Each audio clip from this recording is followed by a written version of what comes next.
پہنچاؤ کہ آپ نے جو سرکاری ریٹ رکھا ہے اس ریٹ کے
وجعلناهم أزواجا وجعلنا نومكم سباتا وجعلنا الليل لباسا وجعلنا النهار معاشا.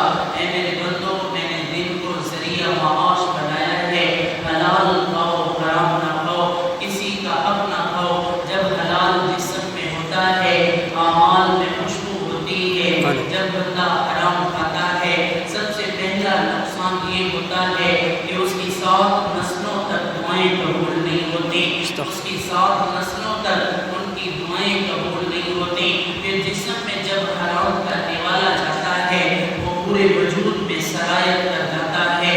پھر خون کے ذرے ذرے میں اور پھر خون کے قطرے قطرے میں، گوشت کے ہر ٹکڑے میں وہ حرام سرایت کر جاتا ہے. اے نبی، اپنی امت کو بتا دو، تمہارا اللہ یہ کہتا ہے کیوں حرام کھاتے ہو، کیوں حرام کے ذریعے سے اپنے بچوں کے پیٹوں میں انگارے کرتے ہو، کیوں ڈالتے ہو. اللہ فرماتے ہیں نحن نرزقک والعاقبۃ للتقوی، ہم تمہارے رزق کے ذمہ دار ہیں. اگر حرام کماؤ گے، رزق اللہ نے دینا ہے. حرام طریقے سے کما کر، کسی اور کے حق کو دبا کر اگر اپنے پیٹ میں ڈالو گے یا اپنے بچے کے پیٹ میں ڈالو گے، پھر اس سے تہجد نہیں نکلے گی، پھر اس سے بچہ حافظ قرآن نہیں بنے گا، پھر اس سے بچہ عالم قرآن نہیں بنے گا، پھر اس سے بچہ مفتی قرآن نہیں بنے گا، پھر اس سے بچہ آنکھوں کو اٹھ اٹھ کر تڑپ تڑپ کے رونے والا نہیں بنے گا. ایک بھوک سی دل میں اٹھتی ہے، ایک درد جگر میں ہوتا ہے. ہم رات کو اٹھ اٹھ روتے ہیں، جب سارا عالم سوتا ہے. راتوں کو اٹھ اٹھ کر وہ روتے ہیں جن کے پیٹوں میں حلال ہوتا ہے. بایزید بستامی رحمۃ اللہ علیہ اماں سے کہنے لگی، اماں جی آج کل نماز پڑھتا ہوں اور میں جب سے میں بڑا ہوا ہوں میں نماز پڑھتا ہوں، مجھے نماز میں مزہ نہیں آتا. اماں جی کہیں آپ کے پیٹ میں کہیں سے حرام تو نہیں آیا تھا؟ اماں جی نے جواب دیا، بیٹا ایک مرتبہ زندگی میں ایسے ہوا تھا کہ میں اپنی چھت پہ چڑھی تھی، پڑوسی کی گندم سوکھ رہی تھی تو میں چھت پر چڑھی 7 دیوار کے اوپر، ایک جنگیر کے اندر گندم پڑی ہوئی تھی تو میں نے 2-3 دانے اس میں سے اٹھا کے منہ میں ڈالے تھے. بایزید بستامی نے آہ بھری، کہا اماں جی جاؤ اس سے معافی مانگو. آپ کے وہ 2-3 دانے گندم کے جو آپ نے کھائے تھے، اس کی وجہ سے جب سے میں جوان ہوا ہوں مجھے نماز میں مزہ نہیں آتا. اماں جی اس سے جا کر معافی مانگو. اسلام نے ہمیں پاکیزہ اور بہترین ٹریک عطا فرمایا ہے. وَهَدَيْنَاهُ النَّجْدَيْنِ، ہم نے 2 راستے بنائے ہیں، اِمَّا شَاكِرًا وَإِمَّا كَفُورًا، ایک شکر کا راستہ، قدردانی کا راستہ، وَإِمَّا كَفُورًا، دوسرا ناشکری کا راستہ. میرے اللہ نے ذمہ اٹھایا ہے، ہم تمہارے رزق کے ذمہ دار ہیں. اللہ مجھے کھلائے گا، اللہ میرے بچوں کو کھلائے گا، اللہ میرے ماں باپ کو کھلائے گا. اللہ تعالیٰ میرے دن کا میں کفیل ہوں. اللہ فرماتے ہیں وَتَكَفَّلْتُكَ بِرِزْقِكَ يَا ابْنَ آدم، اے آدم کے بیٹے تو ان کو کھلانے والا نہیں ہے، کھلانے والا تو میں اللہ ہوں. یا ابن آدم، اے آدم کے بیٹے میں کفیل ہوں رزق کا، تو اپنے آپ کو کھپایا نہ کر. فَلَا تَتْعَبْ، اے ابن آدم اپنے آپ کو کھپاؤ نہیں، ہم تمہیں رزق حلال عطا فرمائیں گے. رزق کے ذمہ دار ہم ہیں. کیوں اپنے بچوں کے پیٹ میں حرام ڈالتے ہو؟ ایک مکان بنانے کی خاطر اپنے بچوں کے پیٹ کے لیے حرام ڈال دیا، پیٹوں میں حرام ڈال دیا، مکان کی دیواروں میں حرام ڈال دیا. تو سوچو تو صحیح کہ جب یہ مکان آپ قبر کے اندر چلے جائیں گے اور مضبوط مکان ٹھہرا ہوا ہوگا اور اس میں رہنے والوں کو نماز کی توفیق نہیں ملے گی، اس میں رہنے والوں کو جب عبادت کی توفیق نہیں ملے گی، تو کیا فائدہ ایسے مکان بنانے کا؟ اس سے کچی جھونپڑی بہتر تھی جو حرام کے ذریعے سے آپ نے بلند و بالا عمارت کھڑی کر دی. وَلَا تَأْكُلُوا أَمْوَالَكُمْ بَيْنَكُمْ بِالْبَاطِلِ، اے نبی غلط طریقے سے اپنی امت کو بتا دو، غلط طریقے سے رزق نہ کماؤ، حرام نہ کماؤ. اگر کسی کا 1 روپیہ جیب میں آ جاتا ہے، 2800 قبول نمازیں چلی جاتی ہیں، مفتی صوبان محمود نے جامعہ دارالعلوم کراچی مفتی تقی عثمانی صاحب کے استاد ہیں مفتی صوبان محمود، جن سے مولانا مفتی تقی صاحب نے علم فقہ حاصل کیا۔ وہ اپنی کتاب میں لکھتے ہیں، وہ فرماتے ہیں جب کوئی کسی کی ایک چمنی ناجائز طریقے سے لے لیتا ہے، قیامت کے دن اللہ تعالیٰ اس سے 700 قبول نمازیں لے کر اس ایک چمنی کے بدلے میں عطا فرمائیں گے۔ تو 7 کو 4 سے ضرب دو تو 2800 قبول نمازیں بنتی ہیں۔ اگر 1 روپے کے بدلے میں میری 2800 قبول نمازیں چلی جائیں تو میں تو برباد ہو جاؤں گا، میں ویران ہو جاؤں گا۔ قیامت کا دن تو وہ دن ہے یوم یفر المرء من اخیہ، بھائی بھائی کا نہیں ہوگا، وامہ وابیہ، ماں بیٹے کو کچھ نہیں دے گی، بیٹا ماں کو کچھ نہیں دے گا، باپ کو کوئی کچھ نہیں دے گا، وصاحبتہ، دوست مانگنے آئے گا کہ مجھے ایک نیکی دے دو، دوست کو کوئی نہیں دے گا، وبنیہ، بیٹے کو انکار کیا جائے گا۔ لکل امرئ منہم، جو بھی آئے گا انسانوں میں سے اور آ کر کہے گا اللہ کے لیے مجھے ایک نیکی دے دو، فرمایا اللہ تعالیٰ کے لیے وہ واسطے دے گا، اس کو ماں باپ ایک نیکی نہیں دیں گے، بہن بھائی ایک دوسرے کو ایک نیکی نہیں دیں گے۔ لکل امرئ منہم یومئذ شأن یغنیہ، تو وہ قیامت کے دن جب سارے لاپرواہ ہوں گے تو یہ کیسے ان کو ادا کرے گا؟ لاکھوں روپے ہم نے ہضم کیے، کوئی کئی ہزاروں روپے ہضم کیے، ایک دوسرے کو مال کے مال کو دبا کر ہم اپنے آپ کو سیانہ کہہ دیتے ہیں۔ وہ بھائی ڈرو اس دن سے جس دن اللہ کے سامنے پیش ہونا ہے۔ وجاء ربک والملک صفا صفا، آئے گا تمہارا رب فرشتوں کے ساتھ صفا صفا، فرشتے صفوں میں کھڑے ہو جائیں گے۔ وجیء یومئذ بجہنم، بلایا جائے گا جہنم کو۔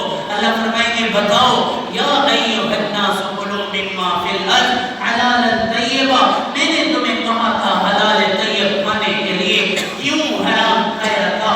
تمہیں نبی نے نہیں بتایا تھا؟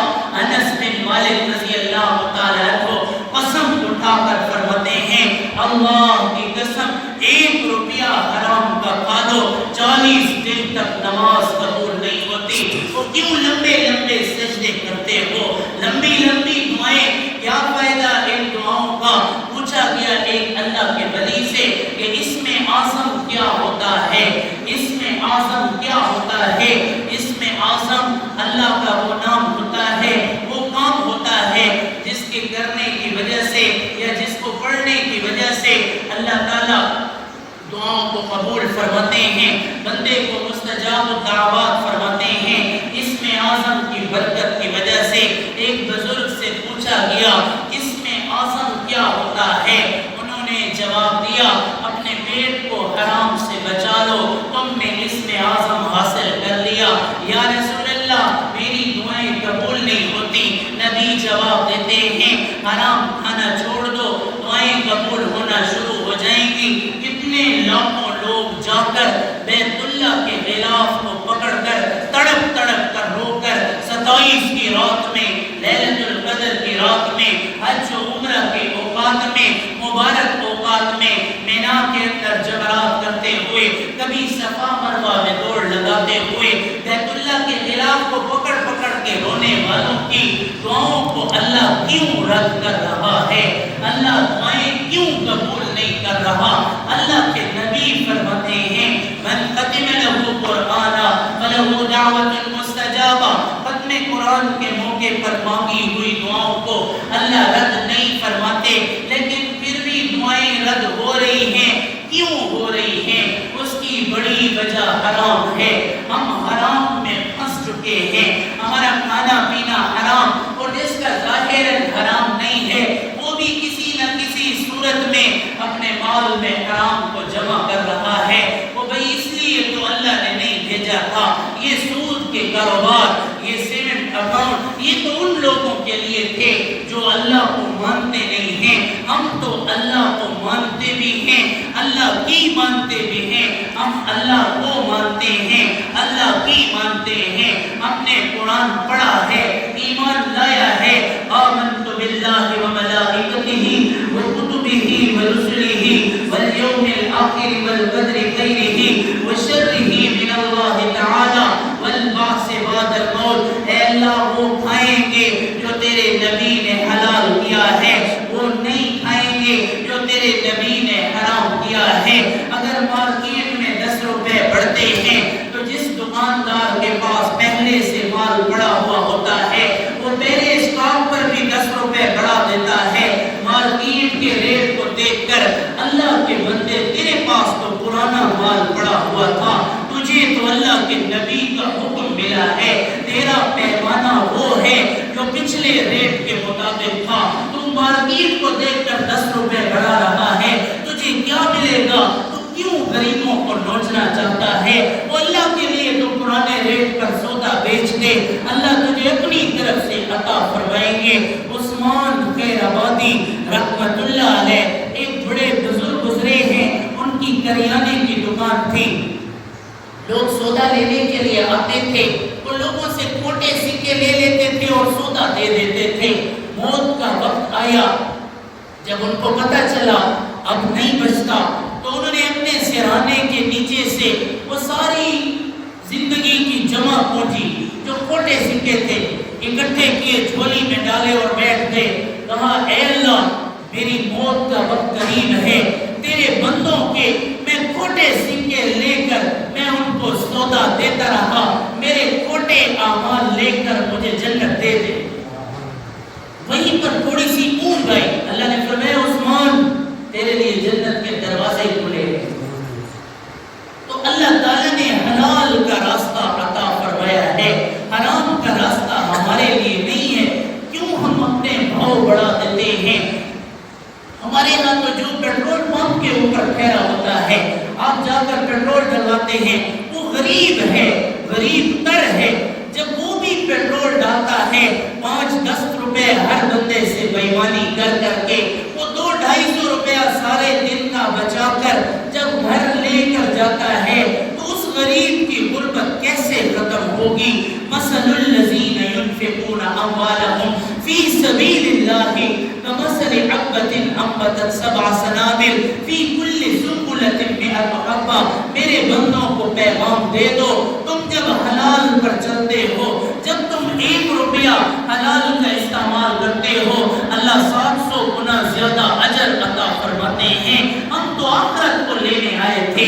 وما اسألکم علیہ من اجر ان اجری الا علی اللہ، ہمارا اجر اللہ کے اوپر ہے، ہمارے لیے راستہ حلال کا ہے۔ اللہ کے نبی نے بتایا ہے جو سارا دن حلال مزدوری کرتا ہے اور شام کو تھکا ہرا آتا ہے، اللہ اس کی تھکاوٹ کے بدلے میں اس کے سارے دن کے گناہ معاف کر دیتے ہیں۔ اگر ہم حرام کما کر آتے ہیں تو پھر ہماری دعائیں کیسے قبول ہوں گی؟ پھر ہماری عبادات کیسے قبول ہوں گی؟ میرے نبی فرماتے ہیں یا ایھا الذین آمنوا قوا انفسکم واہلیکم نارا، اے ایمان والو بچاؤ اپنے آپ کو، بچاؤ اپنی اولادوں کو جہنم کی آگ سے۔ وقودھا الناس والحجارہ، جس کا ایندھن انسان اور پتھر ہے۔ 2-4 روپے کا گھاٹا برداشت کرو، نقصان برداشت کرو، لیکن اللہ کے لیے حرام کما کر اپنے بچوں کو جہنم میں نہ ڈالے۔ ہمارے نبی علیہ السلام فرماتے ہیں کہ جو بندہ حرام کھاتا ہے، فرمایا ایک دن میں جو بندہ جس دن حرام کماتا ہے اس کو 36 بار زنا کرنے سے زیادہ گناہ دیا جاتا ہے۔ 36 مرتبہ۔ ہمارے نبی فرماتے ہیں جو سود کھاتا ہے، فرمایا گویا کہ کمثل امیہ، گویا کہ اس نے اپنی ماں کے ساتھ زنا کر لیا۔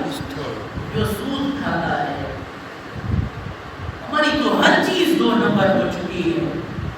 کوئی گجرانوالہ میں ایک کریانے کی دکان تھی، آگے 5 کلو کے شاپر بھرے ہوئے تھے آٹے کے، تو ایک غریب آدمی نے وہ آٹے کا شاپر اٹھایا اور توڑ پڑا۔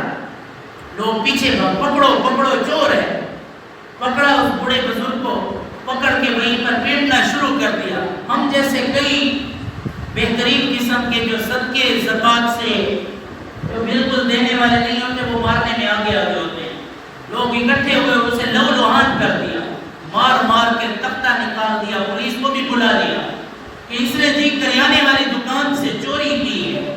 اب اس بوڑھے کو جب انہوں نے چھوڑا تو وہ بوڑھا کہہ رہا تھا بھائی مجھے مارو، مجھے اور مارو۔ تو وہ کریانے والا کہہ رہا تھا کہ ابھی تیری مستی نہیں نکلی؟ تو اس نے کہا بھائی جان میں 10 دن سے تیری دکان کے آگے کھڑا ہوتا ہوں، مجھے 10 دن سے مزدوری نہیں مل رہی، میں 3 دن سے تیرے پاس آتا ہوں، اللہ کے لیے مجھے 1 کلو آٹا ادھار دے دے، تو مجھے 1 کلو آٹا بھی ادھار نہیں دیتا، میں کیسے اپنے بچوں کے پیٹ پالوں گا؟ میں بچوں کے پیٹ میں ان کے پیٹ میں کیا گھساؤں گا؟ میں ان کو روتے ہوئے نہیں دیکھ سکتا۔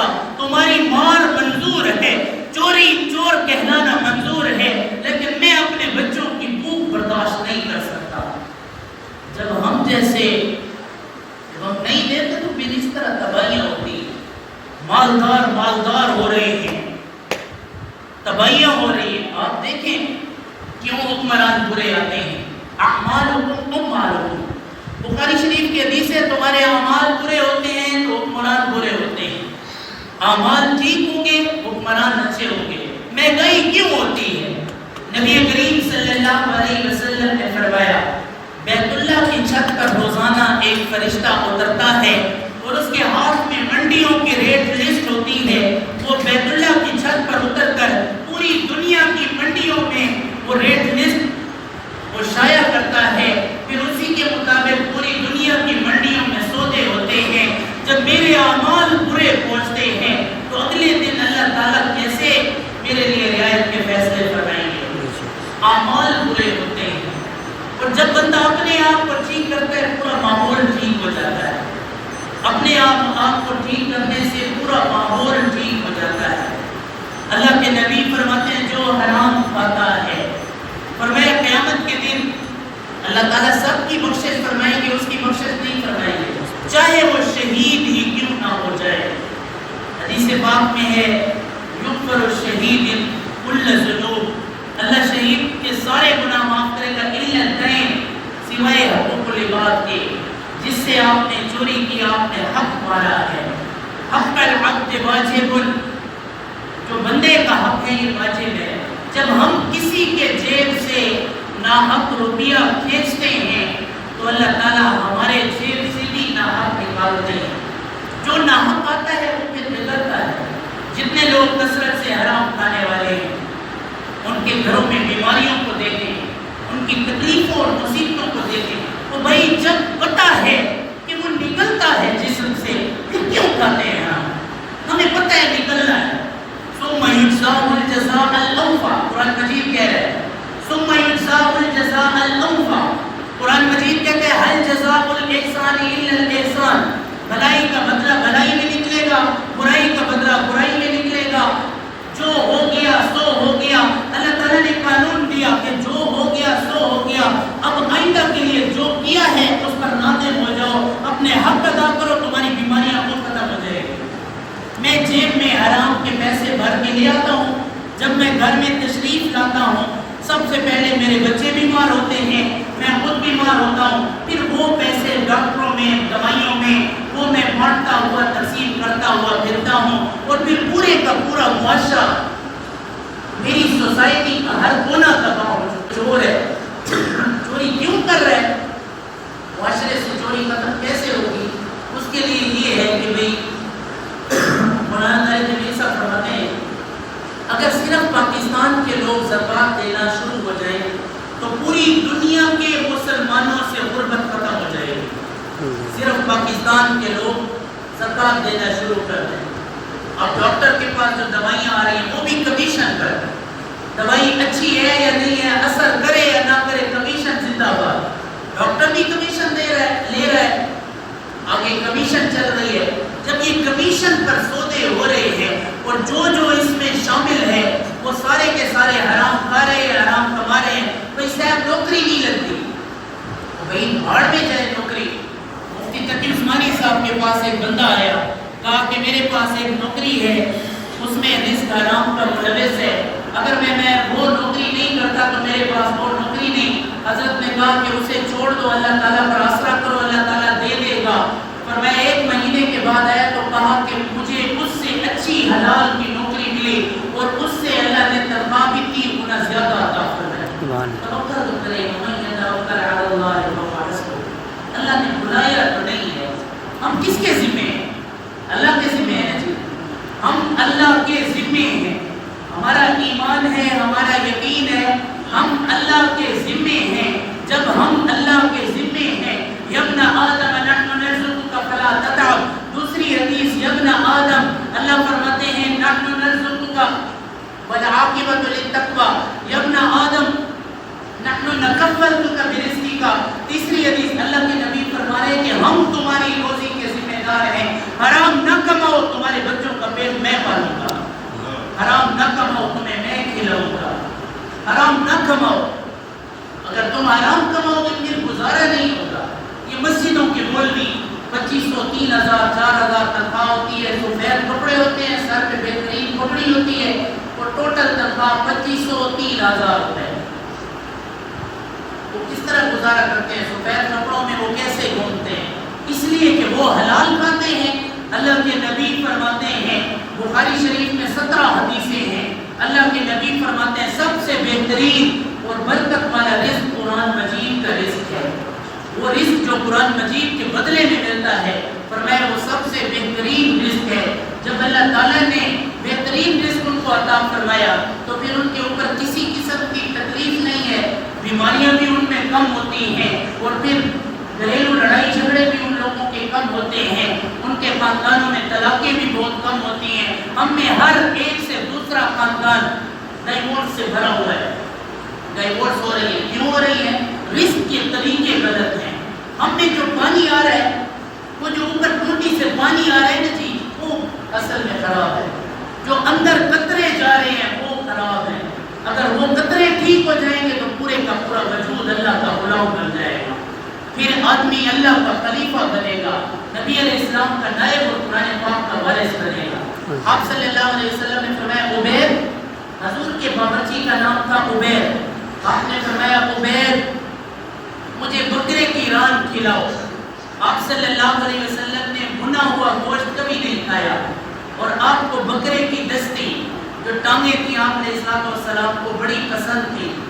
تو حضرت عبید رضی اللہ تعالیٰ نے بکرے کی دستی لے کر آئے, آپ صلی اللہ علیہ وسلم نے کھائی. پھر اس کے بعد حضور نے فرمایا اور لے کر آؤ. پھر وہ دوسری لے کر آیا, آپ علیہ السلام نے کھائی.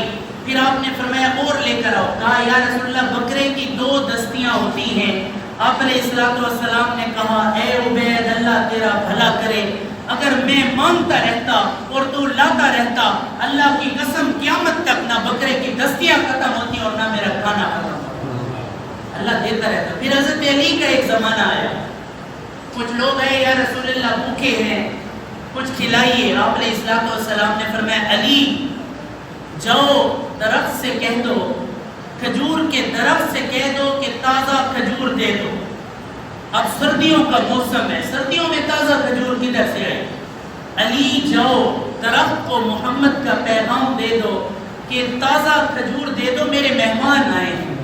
حضرت علی گئے اور درخت کو کہا کہ آپ صلی اللہ علیہ وسلم فرما رہے ہیں میرے مہمان آئے ہیں, تازہ کھجور چاہیے. حضرت علی نے نیچے چادر بچھائی اور درخت اوپر سے تازہ کھجوریں پھینکتا گیا. علی نے کہا بس کرو, اب اٹھا نہیں سکتا. ان کو باندھا اور آ کر حضور کی خدمت میں پیش کیا. آپ علیہ السلام نے فرمایا علی اگر نیچے سے کپڑا نہ سمیٹتے تو اللہ یہ دیتا رہتا. اللہ کے ذمے ہے ہمیں کھلانا پلانا, ہمارا کام توکل کرنا ہے. اللہ بے موسم پھل عطا فرمائے گا. یا زکریا انا نبشرک بغلام, اللہ بے موسم پھل بھی عطا فرمائے گا, سبزیاں بھی عطا فرمائے گا. حلال کھانے کی کوشش کریں, اللہ تعالیٰ دنیا میں چمکائے گا, آخرت تک آپ کے تذکرے ہوں گے. اور حرام کی کمائی اگر ایک دانہ بھی حرام کا ہوتا ہے تو وہ گندم کی پوری بوری کو ناپاک کر دیتا ہے. دودھ کے پتیلے میں, دودھ کے ڈرم میں اگر ایک قطرہ آپ شراب کا ملا دیں تو وہ سارے کا سارا ناپاک ہو جاتا ہے. یا ایک یورین کا قطرہ آپ دودھ کے ڈرم میں ڈال دیں وہ سارا ناپاک ہو جاتا ہے کہ اس میں چھوٹے پیشاب کا قطرہ گیا ہے. اسی طرح ہمارے نبی نے حرام کی مثال دی ہے. اگر یہ جسم میں ہوتا ہے, جسم جب نمازوں سے قاصر ہوتا ہے، نماز پڑھتا ہے تو مزہ نہیں آتا، پھر دعائیں قبول نہیں ہوتی۔ اگر ہم حرام سے بچیں گے اللہ دعاؤں کو قبولیت عطا فرمائے گا اور ہمارا گھر باغ و بہار ہو جائے گا۔ وما علینا الا البلاغ المبین۔ بسم اللہ الرحمن الرحیم۔ Thanks for watching Hayya Ala al-Falah by Mufti Muhammad Wasim Sahab, the famous scholar of Islam.